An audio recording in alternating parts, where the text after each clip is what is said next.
और सलमान खान की याचिका से जुड़ी खबर, बड़ी खबर। सलमान खान की याचिका पर आज सुनवाई होगी। आर्म्स एक्ट और कांकाणी मामले में आज सुनवाई होगी। जोधपुर सीजेएम कोर्ट में सुनवाई होगी। अधिवक्ता महेश बोड़ा और हस्तिमल सारस्वत अपना अपना पक्ष रखेंगे।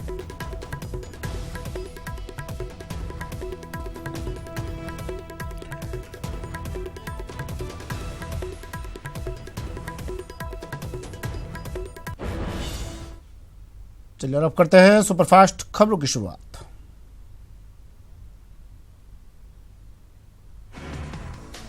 केंद्र सरकार के सवर्ण आरक्षण लागू होने के बाद अब राजस्थान में भी आर्थिक रूप से पिछले सवर्णों को आरक्षण मिलेगा, जिसमें सवर्णों को 10% जबकि गुर्जरों को 5% आरक्षण मिलेगा। आरक्षण का लाभ सालाना 8 लाख रुपए से कम कमाने वाले सवर्णों को ही मिलेगा। इसमें सभी स्रोतों से होने वाली कमाई को जोड़ा जाएगा। राजस्व विभाग में सालों से अटके जमीन आवंटन के प्रकरण अब समाप्त हो जाएंगे। लंबित प्रकरणों को निस्तारित करने के लिए सरकार ने यह फैसला लिया है। राजस्व विभाग ने इस मामले पर जिला कलेक्टरों से सूची भी मांगी थी ताकि प्रदेश में ऐसे लंबित प्रकरणों के आंकड़ों के आधार पर उनको निस्तारित करने के काम में तेजी लाई जा सके। बीजेपी ने लोकसभा चुनाव की तैयारियां शुरू कर दी है। बीजेपी 26 फरवरी को कमल ज्योति संकल्प अभियान का आगाज करने जा रही है। बीजेपी 25 लोकसभा क्षेत्रों और 200 विधानसभा क्षेत्रों में बड़े आयोजन करेगी। बीजेपी की ओर से दावा किया जा रहा है कि केंद्र सरकार की विभिन्न योजनाओं का लाभ जिन परिवारों को मिला है उस वोट बैंक को अपने पक्ष में किया जाए ताकि लोकसभा चुनाव में उसका लाभ मिल सके। प्रतापगढ़ में पत्रकारों ने पुलवामा हमले में शहीद हुए वीर सपूतों को श्रद्धांजलि अर्पित की और 2 मिनट का मौन रखकर वीर सपूतों को श्रद्धासुमन अर्पित किए। जोधपुर में पुलवामा अटैक को लेकर लोगों ने अनोखा विरोध प्रदर्शन किया। सरदारपुरा इलाके में किसी ने सड़क पर पाकिस्तान का झंडा बना दिया, जिस पर दिन भर गाड़ियां होकर गुजरी। हिंडौन सिटी में जम्मू कश्मीर के पुलवामा में आतंकी हमले में शहीद हुए सीआरपीएफ के जवानों को श्रद्धांजलि दी गई। कई कार्यक्रमों का भी आयोजन किया गया। दौसा में भी मानगंज व्यापार संघ ने अतिरिक्त जिला कलेक्टर को पुलवामा में हुए शहीदों के परिजनों की आर्थिक सहायता की। कोटा में पुलवामा आतंकी हमले में शहीद हुए हेमराज मीणा के परिजनों को सहयोग देने का सिलसिला जारी है। इंडियन मेडिकल एसोसिएशन ने वीरांगना को 3,10,000 रुपए का चेक सौंपा।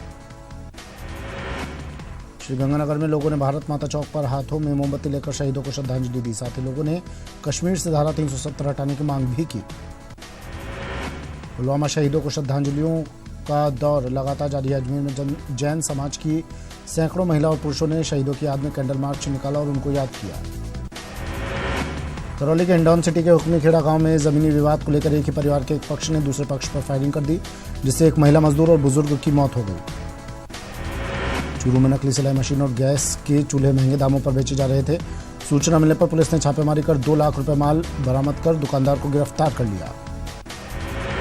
कोटा नगर निगम के हेल्पलाइन सेंटर में लोगों ने हंगामा कर दिया। हेल्पलाइन सेंटर में सुबह से ठप पड़ी इंटरनेट सेवा से लोगों में नाराजगी थी। पुष्कर के गनाहेड़ा गांव में हथियारबंद लुटेरों ने दिन दहाड़े चोरी की वारदात को अंजाम दिया। लुटेरों ने एक सूने मकान को निशाना बनाया और घर में रखे गहने और कीमती सामानों पर हाथ साफ कर दिया। भीलवाड़ा में एक किसान के बेटे ने जहर खाकर आत्महत्या की कोशिश की। गंभीर हालत में उसे महात्मा गांधी अस्पताल में भर्ती करवाया गया। पीड़ित ने बैंक मैनेजर द्वारा उसे परेशान करने का आरोप लगाया है।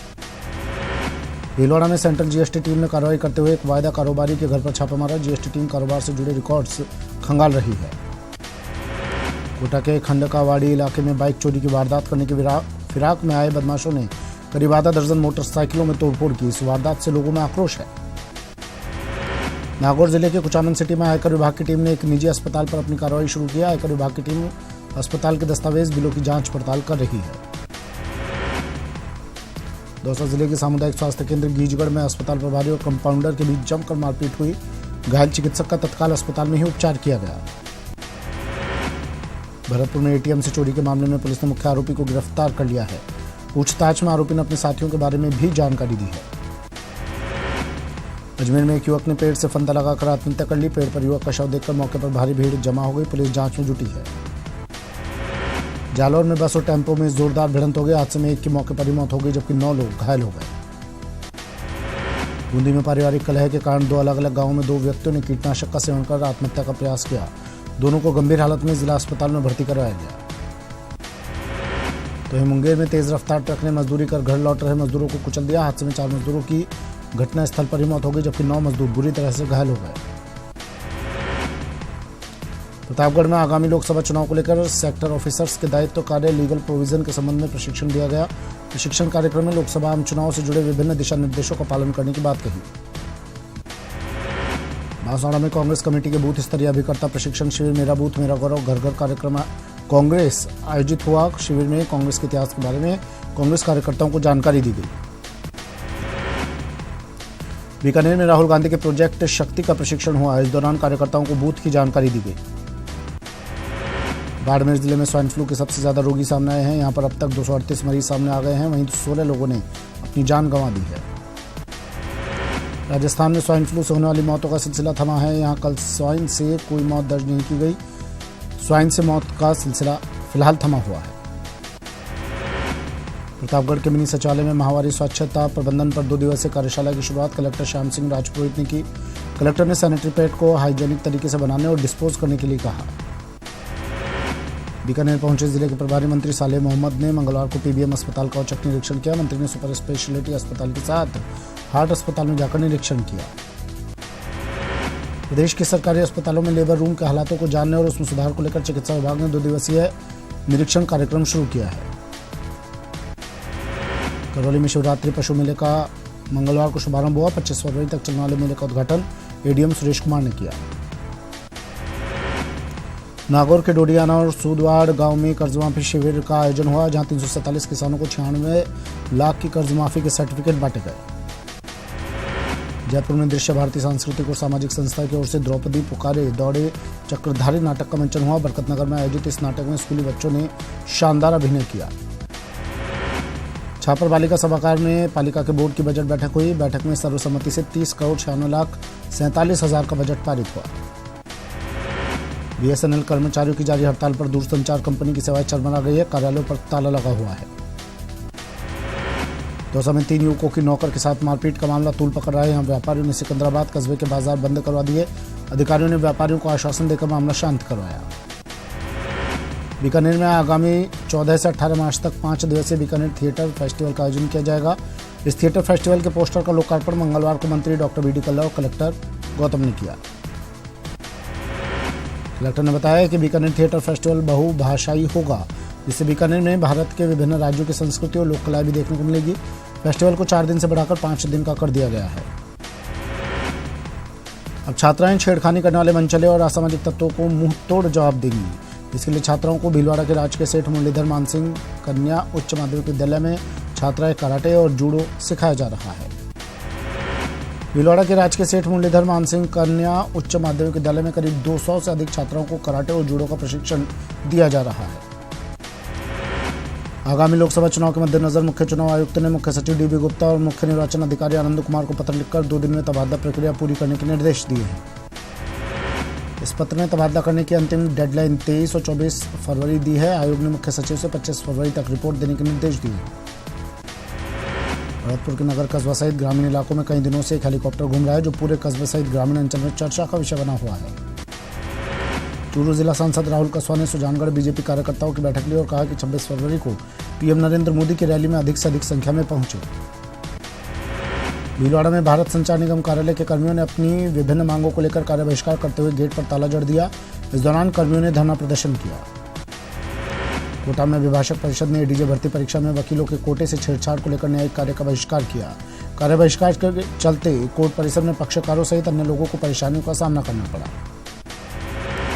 अलवर जिले के बांबोली ग्राम सेवा सहकारी समिति की ओर से किसानों को फसल ऋण माफी के प्रमाण पत्र जारी किए गए। शिविर में 440 ऋणी किसानों के 1,83,00,000 रुपए के ऋण माफी के प्रमाण पत्र बांटे गए।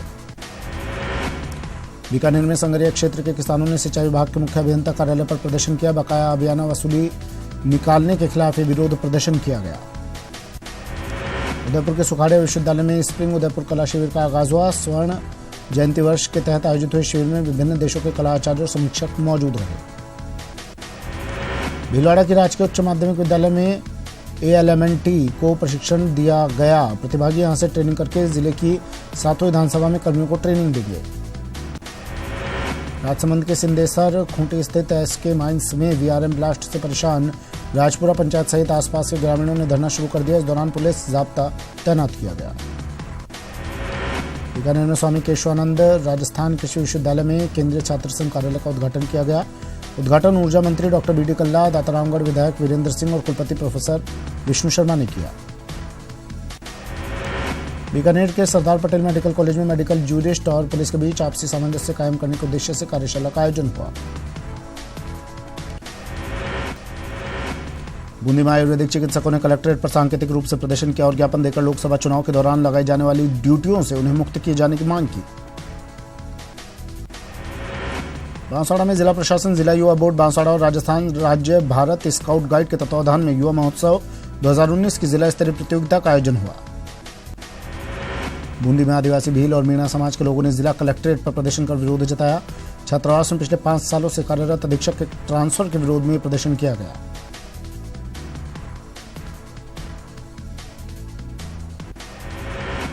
Sawai Madhopur collector doctor SP Singh Borda panchayat के आंगनबाड़ी केंद्र पर पहुंचे। यहां केंद्र के बच्चों को अपने हाथों से हलवा परोसा और खिलाया।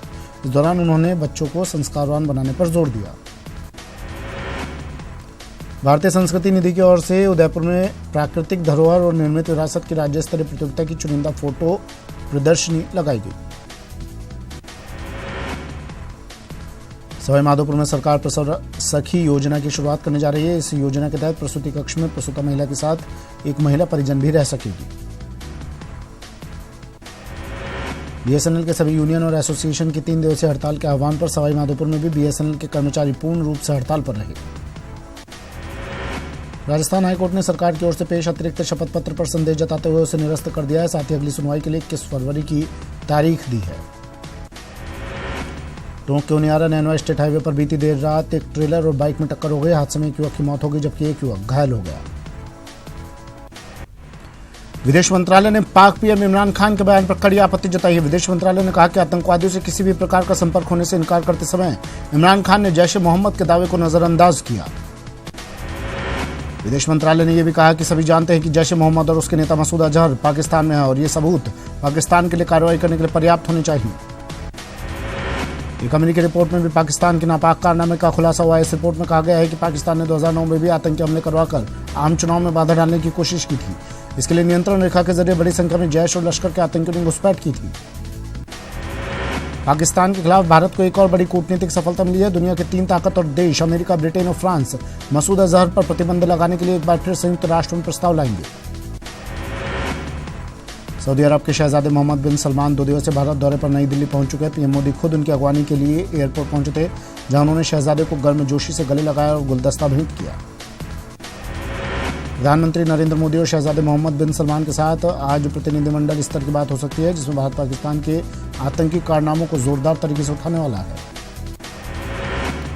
मोहम्मद बिन सलमान का भारत दौरा इसलिए भी अहम माना जा रहा है क्योंकि वो नई दिल्ली आने से पहले पाकिस्तान गए थे, जहां उन्होंने 2 दिन के दौरे में कम से कम 7 MOU पर हस्ताक्षर किए और $20 अरब के निवेश का समझौता किया। मोदी सरकार ने केंद्रीय कर्मचारियों को लोकसभा चुनाव से पहले बड़ा तोहफा दिया है। सरकार ने केंद्रीय कर्मचारियों के महंगाई भत्ते में 3% की बढ़ोतरी की है। यह फैसला बुधवार को केंद्रीय कैबिनेट की बैठक में लिया गया है। बुधवार की बैठक में मोदी मंत्रिमंडल ने कई और अहम फैसले भी किए हैं, जिसमें दिल्ली मेरठ रैपिड रेल की मंजूरी और ट्रिपल तलाक बिल पर अध्यादेश की मंजूरी भी शामिल है। मोदी सरकार प्रधानमंत्री किसान सम्मान निधि योजना के तहत किसानों को 2000 रुपए की पहली किस्त 24 फरवरी को सीधे बैंक खाते में भेज सकते हैं। प्रधानमंत्री नरेंद्र मोदी इस योजना की शुरुआत करेंगे। करीब 1 करोड़ किसानों को खाते में पैसा भेजा जाएगा। प्रधानमंत्री किसान सम्मान निधि योजना के तहत साल में 3 किस्तों में 2-2 हज़ार रुपए किसानों के खाते में भेजे जाएंगे। योजना 1 दिसंबर 2018 से लागू की गई है। संभावना है कि लोकसभा चुनाव से पहले किसानों को 2 किस्तों में 4000 रुपए जाएंगे। कांग्रेस अध्यक्ष राहुल गांधी ने मंगलवार को पार्टी महासचिव प्रियंका गांधी और ज्योतिरादित्य सिंधिया की मदद के लिए 3 सचिव नियुक्त किए हैं। प्रियंका गांधी और ज्योतिरादित्य सिंधिया दोनों यूपी की कमान संभाल रहे हैं। हिंदी जगत के मशहूर साहित्यकार और आलोचना की विधा के शिखर पुरुष नामवर सिंह नहीं रहे। मंगलवार देर रात दिल्ली के एम्स में उन्होंने आखिरी सांस ली। ब्रेन हेमरेज की वजह से नामवर सिंह पिछले 1 महीने से एम्स के ट्रॉमा सेंटर में भर्ती थे। पुलवामा हमले के बाद से अंतर्राष्ट्रीय समुदाय की आलोचना झेल रहे पाकिस्तान ने फिर संयुक्त राष्ट्र से गुहार लगाई है। भारत और पाकिस्तान के बीच जारी विवाद को कम करने के लिए पाक सरकार ने UN से हस्तक्षेप की मांग की है। पाक विदेश मंत्री शाह महमूद कुरैशी ने संयुक्त राष्ट्र महासचिव अंतोनियो गुतेरेस को पत्र भेजकर दोनों देशों के बीच तनाव कम करने में उनकी मदद मांगी। पाकिस्तान के प्रधानमंत्री इमरान खान ने पुलवामा हमले में पाक के हाथ को साफ तौर पर खारिज किया। इमरान ने कहा कि भारत ने बिना किसी सबूत के इस्लामाबाद पर आरोप लगाया है। इमरान ने कहा कि अगर भारत पाकिस्तान पर सैन्य कार्रवाई करेगा तो वो भी ऐसा पलटवार करेगा कि जंग थमनी मुश्किल हो जाएगी। अपने कुछ देर के संबोधन में इमरान ने आतंकवाद पर विक्टिम कार्ड खेलते हुए एक बार फिर कश्मीर राग अलापा। ब्रिटेन के प्रिंस चार्ल्स ने ब्रिटेन की सरकार की ओर से वित्त पोषित राष्ट्रीय स्वास्थ्य सेवा द्वारा योग का व्यापक इस्तेमाल करने का समर्थन किया। चार्ल्स ने ऐसा इसलिए किया ताकि स्वास्थ्य देखभाल संसाधनों पर दबाव कम किया जा सके। राजकुमार चार्ल्स को वैकल्पिक उपचार के उनके समर्थन के लिए जाना जाता है। चार्ल्स ने लिखा कि हजारों साल तक लाखों लोगों ने अनुभव किया है, योग में उनके जीवन में सुधार लाने की क्षमता है। जापान के प्रधानमंत्री शिंजो आबे ने अमेरिकी राष्ट्रपति डोनाल्ड ट्रंप के उन्हें नोबेल शांति पुरस्कार के लिए नामित करने के दावे पर चुप्पी साध दिया। हालांकि जापानी संसद में इस पर सवाल उठने पर आबे ने उत्तर कोरिया के मुद्दे के संचालन के लिए ट्रंप की तारीफ की। ट्रंप ने हाल ही में दावा किया था कि आबे ने उन्हें शांति सम्मान के लिए नामित किया है और उन्हें उसकी प्रति भेजी है। अमेरिकी राष्ट्रपति डोनाल्ड ट्रंप ने सेना से जुआन गुएडो को समर्थन देने की पेशकश की। उन्होंने कहा कि वेनेजुएला की सेना को यह तय करना है कि वो गुएडो का समर्थन करते हैं। ट्रंप ने कहा कि मादुरो को कायम रखने वाले अधिकारियों को उनके पास एक संदेश है, वो मजदूरों को समर्थन देना जारी रख सकते हैं, लेकिन ऐसा करने वालों को कोई सुरक्षित आश्रय नहीं मिलेगा, ना आसान निकास और न बाहर जाने का रास्ता। कनाडा के प्रधानमंत्री जस्टिन ट्रूडो के शीर्ष सलाहकार गेराल्ड बट्स ने अपने पद से इस्तीफा दे दिया। उन्होंने देश के इंजीनियरिंग कंपनी के खिलाफ मुकदमे को लेकर उन पर लगे आरोपों की वजह से फैसला लिया। बट्स ने उन पर लगे इन आरोपों से इनकार किया है कि उन्होंने कंपनी के खिलाफ मुकदमे को लेकर देश के पूर्व अटॉर्नी जनरल पर दबाव डाला था। बट्स ट्रूडो के करीबी सलाहकार और विश्वविद्यालय के दिनों से ही उनके सबसे अच्छे दोस्त रहे हैं। अमेरिका के टाइम्स स्क्वायर को किससे चर्चित होने वाले सेलर जॉन मेंडोंसा नहीं रहे। मेंडोंसा ने वाशिंगटन में 95 साल की उम्र में अंतिम सांस ली। भारत और पाकिस्तान के बीच आईसीसी वर्ल्ड कप में होने वाले जिस महामुकाबले का इंतजार दुनिया भर के फैंस कर रहे थे, पुलवामा आतंकी हमले के बाद अब उस पर संकट के बादल छा गए हैं। टूर्नामेंट में भारत अपने अभियान की शुरुआत 5 जून को साउथ अफ्रीका के खिलाफ करेगा। पाकिस्तान के खिलाफ मैच 16 जून को है। अभी महामुकाबले में समय है और बीसीसीआई 28 तारीख को होने वाली आईसीसी की बैठक में पाकिस्तान से वर्ल्ड कप में मैच नहीं खेलने की बात रख सकता है। भारतीय स्पिनर हरभजन सिंह ने भी पाकिस्तान के क्रिकेट संबंध पूरी तरह से तोड़ने की वकालत की। हरभजन ने कहा कि देश से बड़ा क्रिकेट नहीं है और भारत को पाक से क्रिकेट संबंध तोड़ देने चाहिए।